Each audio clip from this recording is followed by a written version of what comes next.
Everybody, it's Mr. D at In the Middle of Mr. D1 at blogspot.com, and this is a classroom management video. It's September, end of September of 2018. We have been in school since August 6th, so we're in week 8 now, and that's always a really interesting time because around week 4, 5, 6, you start to really see the true students that are in your classroom, like all the new kids that are with you. You see what their issues are, and you really have to handle them. And so I'm going to tell you a specific couple of situations that I usually encounter every year, and I am encountering right now, and how I'm handling it. So with 6th graders, I teach 6th, 7th, and 8th grade. So with 6th graders, I'm observing the behaviors and making sure that I hold them accountable in their daily grade in terms of like what they're doing, like kids who don't do the written warm-ups or kids who don't bring their folders to class.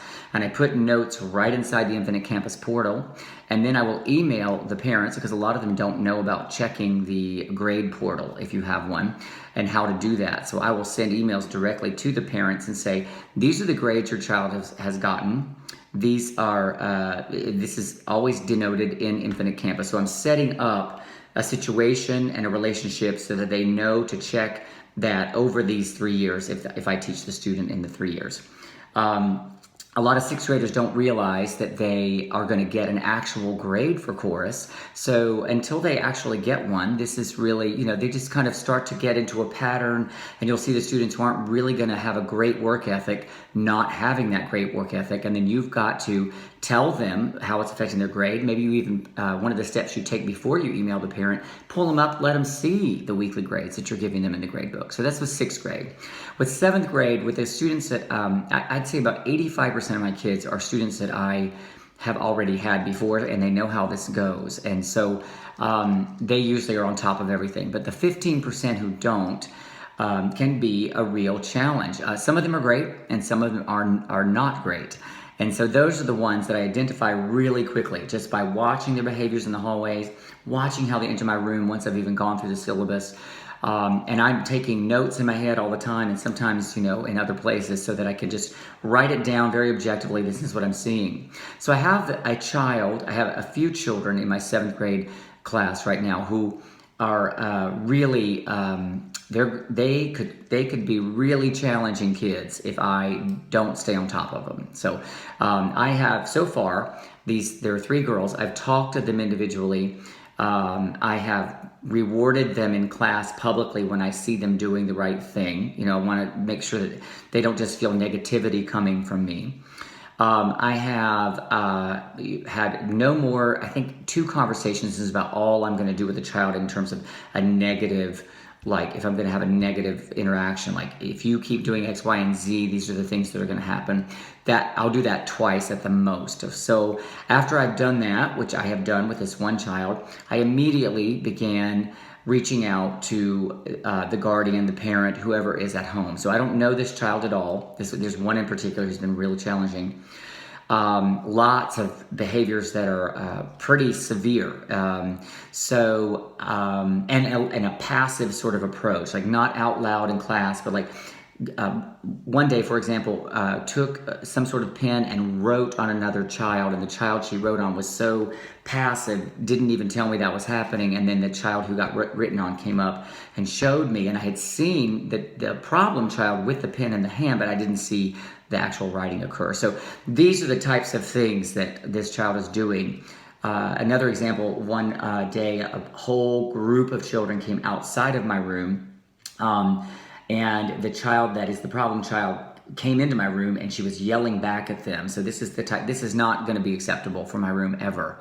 So once those 2 events occurred, after some other smaller things which I had already identified had occurred, I decided to reach out to the guardian. So I called, I left a voicemail, no answer. I wrote 2 emails, no answer. And this was all over a period of about 4 days. So I am realizing that this child does not have the support that they need. Now, I asked the child the next day, after I sent the first email, did your parent get the email? And she said, yes, she did. She talked to me, but the parent did not respond to me.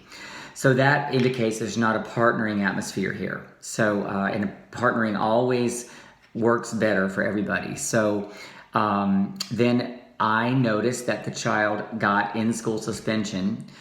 I saw like an update on that. I knew that somebody in our building had gotten a hold of the parent or guardian. So I reached out to the person, the AP who was in charge of that, and I got the phone number that they were successful in calling. And meanwhile, I had also emailed all of the team that the child is on in 7th grade, and I didn't get any response. So I was not getting any response from anybody, but I still knew that I was going to get to the bottom of this. I was going to solve this. And so that's always my mindset. So when I emailed the administrator in charge of this grade level, I did get a response, and I got the phone number, and I talked to the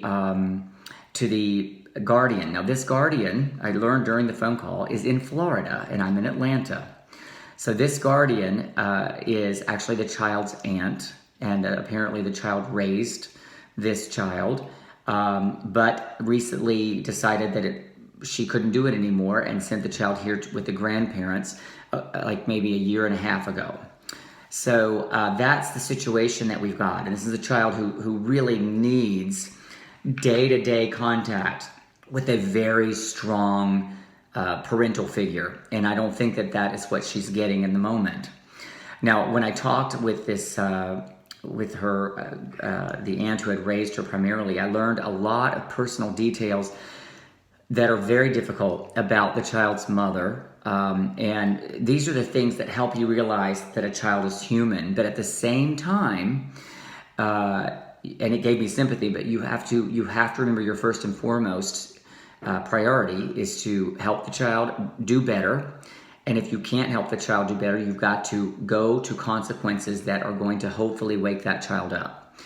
And ultimately, I know that I'm going to, and that means maybe writing up the child or whatever you've got to do. You know, you've got to. I don't think that is what works best. I rarely write up a child ever.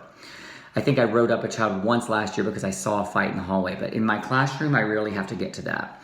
What I usually do instead, in the end, after working with the child and with the parent or the guardian, is push towards like a daily agenda assigning or something where the child will bring me the agenda. I will, give a number 1 through 5, 1 being this is excellent behavior, 5 being this is awful behavior, and then writing a quick comment, having the parent sign it or the guardian sign it, bring it back the next day. We get that going for a couple of weeks, and the child, ends up knowing I'm going to get immediate feedback. And then they often improve and do better. Now, if the parent doesn't work with me on that, the guardian doesn't work with me on that, then for me, the next step is going to be, this is an elective class for me, for the child, and I'm going to work towards moving the child out of the class. But that I'm not going to give up easily. I haven't given up easily, and I'm going to put all the work in there that I can do. Now, for teachers of math and other subjects, that's not going to be an option for them. So that's a struggle that I don't have to face, and I'm grateful for that. Now, this child, I think for everyone, there is a point at which we wake up. So one of the things about this child and the parents that I think will wake them up is that this child is on a special guest pass into our school. And that can be lost, and they have to go back to their home school if they don't live up to certain expectations. So that, I think, is ultimately what's going to cause this child to correct herself, because the parents will not want that to happen, or the aunt or the grandparents or whatever. I think that's probably what's going to end up happening.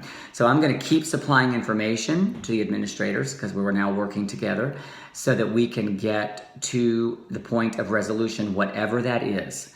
Whether it is she finally straightens up because she wants to stay, or that I move her out of my room, next 9 weeks because it's not coming together. I will try, and I've already asked for this, to meet with the parent and the child, because I do have a really good way of helping parents, grandparents, aunts, whoever, when they're with their child, to wake up. And I can get really straightforward, and I can deliver, non-judgmental information about behaviors that they just go, what?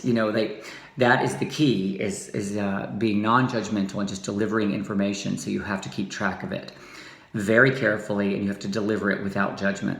So those are some of the things I want to share today. And if you're struggling with a situation, it is worth the effort to get to the other side and to resolve it. And you have to know, you have to have a very clear end in mind, whatever that looks like for you. And you have to identify what you think is going to push the resolution in that direction. And like right now, I'm prepared to remove her at the end of this 9 weeks if things don't start to move quickly. I have gotten some movement recently, which encourages me that she will get to stay a second 9 weeks. But and it's not like I'm kicking them out. Like I send a letter home and I say, it's clear that this is not working for the child, you know, and I request that you sign this document to move her out, because she's going to fail, and she's going to fail every single 9 weeks until these behaviors change. And that usually wakes them up. So that's what I got today with classroom management. And of course, never ever forget that they are children and that they need us to hear them, and that if they're acting out in this way, there is a reason, and that they need positive support and recognition of positive behaviors. Even when they are the worst, you think they're the worst. Go and find something, because there's always something positive. Have a great day.